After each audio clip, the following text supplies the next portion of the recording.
हिंदू धर्म के अनुसार इन चिरंजीवियों को महामानव कहा जाता है। यह सब किसी न किसी वचन, नियम या श्राप से बंधे हुए हैं और यह सभी दिव्य शक्तियों से भी संपन्न हैं। योग में जिन अष्ट सिद्धियों की बात कही गई है, वे सारी शक्तियाँ इनमें विद्यमान हैं। तो चलिए वीडियो के माध्यम से हम आपको बताते हैं कि कितने महामानवों को चिरंजीवी रहने का वरदान है, इनकी कितनी संख्या है और इन्हें चिरंजीवी वरदान क्यों मिला है, किसने दिया है और यह इस धरती पर कब अवतार लेंगे साक्षात रूप में।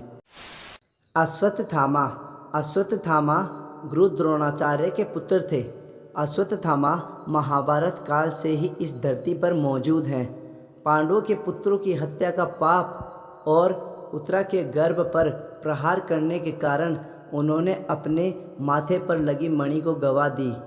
तब भगवान श्री कृष्ण ने श्राप दिया कि तुम्हें अपने माथे पर लगे घाव के साथ जीवित रहना पड़ेगा, जहाँ पहले एक मणि थी, और यह घाव हमेशा रिश्ता रहेगा, यानी बहता रहेगा और अत्यधिक पीड़ादायक होगा। सृष्टि के अंत तक घायल अवस्था में भटकते रहेंगे। इस कारण वो आज भी अमर हैं और इसी कारण उन्हें चिरंजीवी रहने का वरदान दिया गया है। परशुराम भगवान विष्णु के 10 अवतारों में छठा अवतार परशुराम जी का है। इनके पिता का नाम जमदग्नि और माता का नाम रेणुका देवी थी। परशुराम जी का प्रारंभिक नाम राम था। राम की तपस्या से शिवजी प्रसन्न होकर एक फरसा भेंट में दिए थे। इसके बाद ही राम परशुराम कहलाए थे। परशुराम का उल्लेख रामायण और महाभारत दोनों ग्रंथों में है। इनका जन्म सतयुग में वैशाख माह के शुक्ल पक्ष की तृतीया को हुआ था। कहा जाता है कि कलयुग के अंत समय में जब कल्कि भगवान अवतार लेंगे तो ये उनके गुरु के रूप में प्रकट होंगे और कल्कि भगवान को शस्त्र और युद्ध की कला सिखाएंगे और इस चक्र को समाप्त करके नए युग की शुरुआत करेंगे। हनुमान जी त्रेता युग में अंजनी और केसरी के पुत्र के रूप में हनुमान जी ने जन्म लिया था।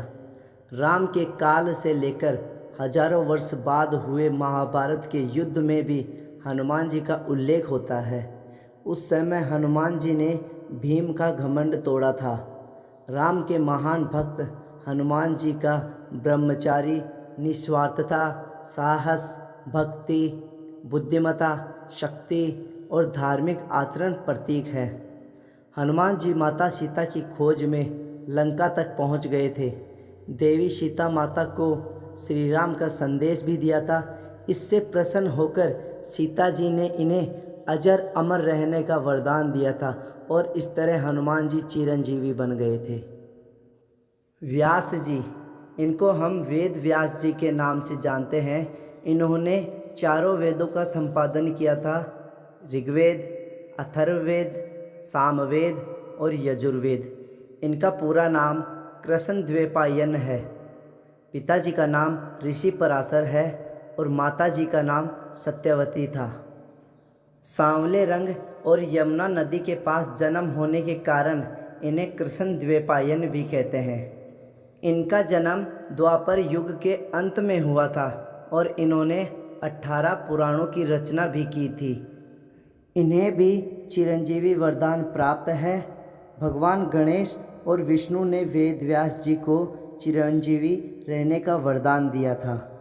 अपने भक्तों की भलाई के लिए ये दुनिया भर में घूम रहे हैं। ऐसा कहा जाता है कि सच्चे और आस्थावान लोगों को ये दिखाई देते हैं। विभीषण, रावण के छोटे भाई विभीषण को भी चिरंजीवी माना जाता है।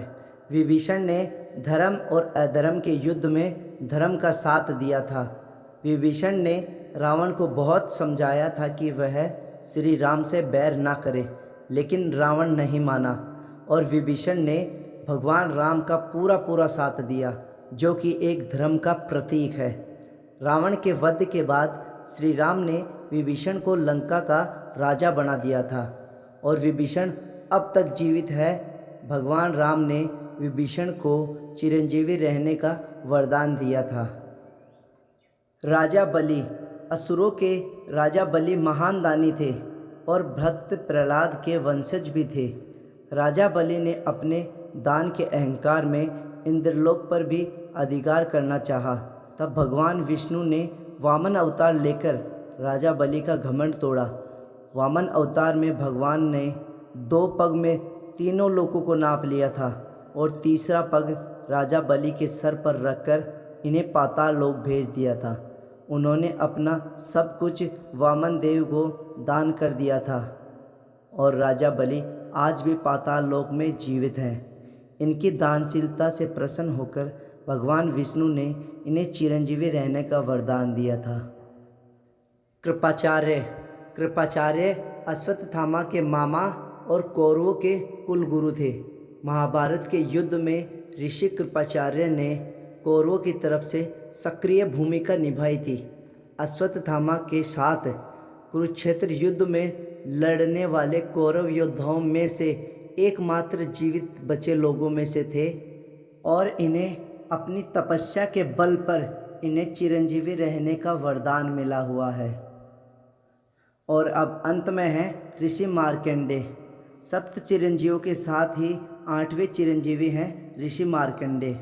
मार्कंडेय अल्पायु थे। इन्होंने महामृत्युंजय मंत्र की रचना की और तपस्या करके शिवजी भगवान को प्रसन्न किया। शिवजी के वरदान से ये चिरंजीवी हो गए।